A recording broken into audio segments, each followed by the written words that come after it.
What's up, everybody? Happy Tuesday. Hope all you're having a great day so far. Getting into this episode of GH, is it me or was it just a double dose of crazy? Kim and Elizabeth were both of them were getting on my damn nerves. Let's just put it like that. Elizabeth, I was a little bit more sympathetic rather than Kim. I just feel like I'm losing my sympathy for Kim every day. Like, I understand this woman has been through a lot, losing her son.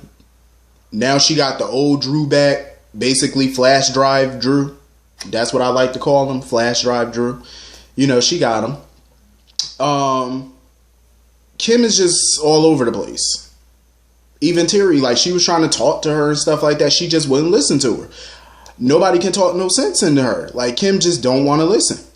She thinks she thinks Drew is back. Oh, the guy who remembers her, and, they're finally going to be together like it should have been all them years ago. I'm like, you're in love with a flash drive. Not, like, let's be real. It's a flash drive you're really in love with. This woman, I'm just not happy that the writers wrote her this way. I was hoping they would have avoided this route, because I feel like Kim is a sustainable character. I know some people think after Oscar died, she lost her purpose. I don't think so. I think any character can have purpose if written correctly. I think any character can. It's all about the direction you take that character. The direction they're taking Kim is a direction where you're basically going to write her out. You know what I mean? Like, after all of this, I mean, you could switch it to where she can get some help and she can, rebuild her life in Port Charles. It's just going to take some work. I like Kim, but Kim was cuckoo for Cocoa Puffs. Like, seriously. Like, her and Franco sitting on the phone declaring their love for each other. I'm like, just give me a barf bag already. It was making me sick. I was nauseous.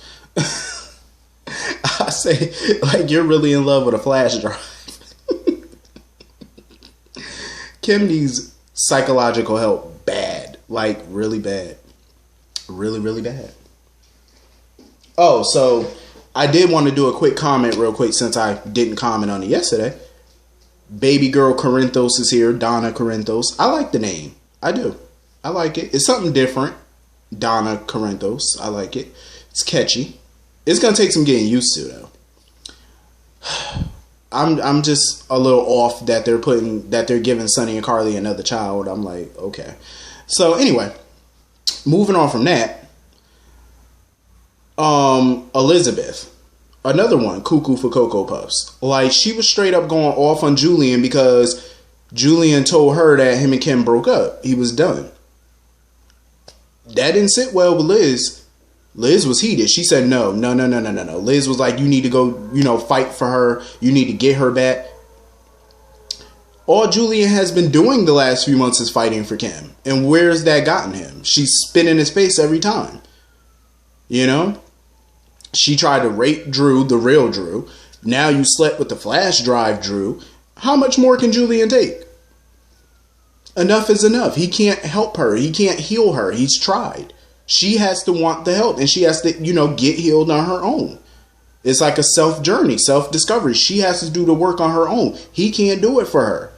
And right now, he can't do it with her.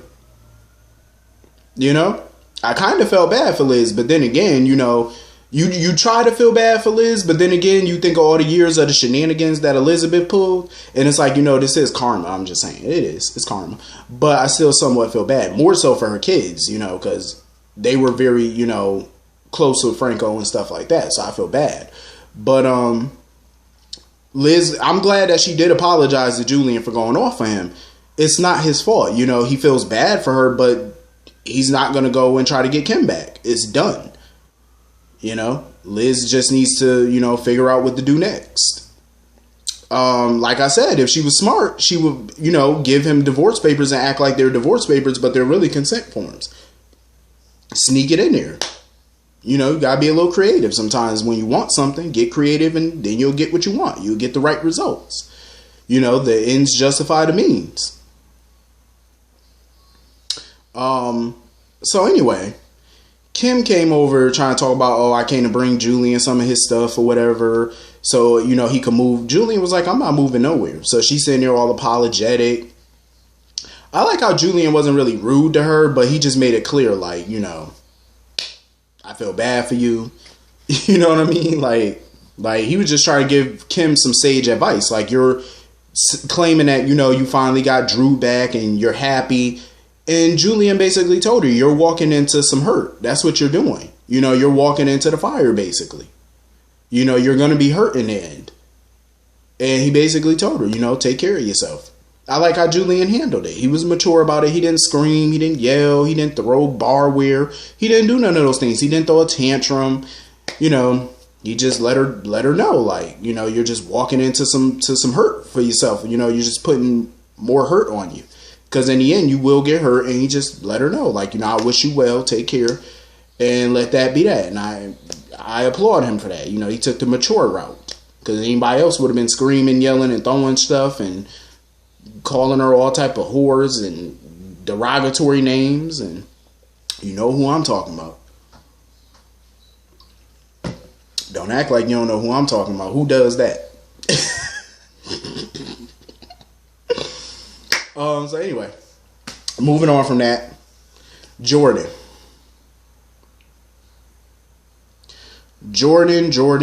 Ashford. Oh, if you look up incompetence in the dictionary, you'll see Jordan like this. Incompetence. Like, what the hell? So she got some little flimsy little recording of Sam basically saying that she wanted Shiloh dead and whatnot, and she'll do whatever it takes to get it. I'm like, Sam was like, I didn't say that. You know damn well that recording was doctored. Or at least not doctored, but you know that's probably like an old recording of something that she said before. Because ain't no telling which one of them DOD members, Daisy or whoever, probably recorded that months and months ago. Waiting for the right time to use it. Like, why would you trust anything from Daisy? Everybody knows she was a DOD member. So now Jordan wants to go for a premeditated murder or whatever. That was not murder, premeditated or otherwise. It was self-defense. Shiloh had the bat. He was going to hit Jason. Jason was in fear of his life. First of all, that bat had a hook on it. And so Sam shot the bastard. Self-defense. That's the true definition of self-defense. I don't understand why Jordan is charging murder on this. And she looked like a psycho yesterday when she was putting the cuffs on Sam. Like, I don't get it. Like, I don't understand why the DA, I don't even see Robert wanting to prosecute this case. With flimsy evidence like that, it wouldn't even make it past a grand jury for an indictment. It wouldn't make it past no judge. Ain't no way. Even though they authenticated the tape, and the tape is very real, they couldn't prove that it was faked.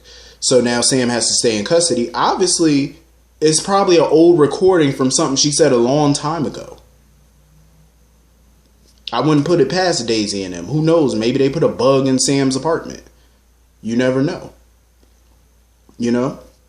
There's many ways they could have got that recording. I just think it's foolish that they're trying to get a murder case on this when it was clear signs of self-defense. Jordan needs to be fired. I'm just saying. I like the actress, but the character of Jordan has been slipping for some time now, and it's like, no. She need to go. We need Mac back as police commissioner because, in my opinion, this is unlawful arrest. This is wrongful arrest. If I was Sam, once this is all said and done, I definitely would be suing the city of Port Charles for millions and millions. I wouldn't even hesitate on it. So who knows how she gonna get out this pickle. But anyway, moving on from that. I like the scene with Liz and not Liz, Hayden and Finn. Hayden. Go ahead and tell this man that y'all have a child together. Like, she basically daydreamed that she told him about the baby. And he wanted her to take him to the baby. And then, of course, Liz popped up and she snapped out of it, and it was just a dream. I said, of course, I know it ain't gonna be that easy. I have a feeling when Finn finds out, I have a feeling there may be a custody battle. I have that feeling. And he would be well within his rights to fight for custody because Hayden was trifling for keeping that kid away from him. He's not a danger to that child. And you know how he feels about family and stuff like that. You know, like, he would make a great dad. And he does live a pretty stable lifestyle. You know what I mean? Like, come on, he can provide for the child. You know, all that stuff. He's smart. You know what I mean? Not a criminal. Got a great career. Like, why would you not want him to know about his child? Why keep the child from him? Like, she has no valid reasons. She has no valid reason whatsoever to keep that kid from him. None. And all her lies are about to come out. Because remember, she told Finn that Aiden drew that, you know, he did that finger paint. And when Finn asked him about it, he confirmed that that was for babies and he didn't do that. Now she got to try to cover up and stuff like that. I'm like, see, this is what happens when you tell one lie.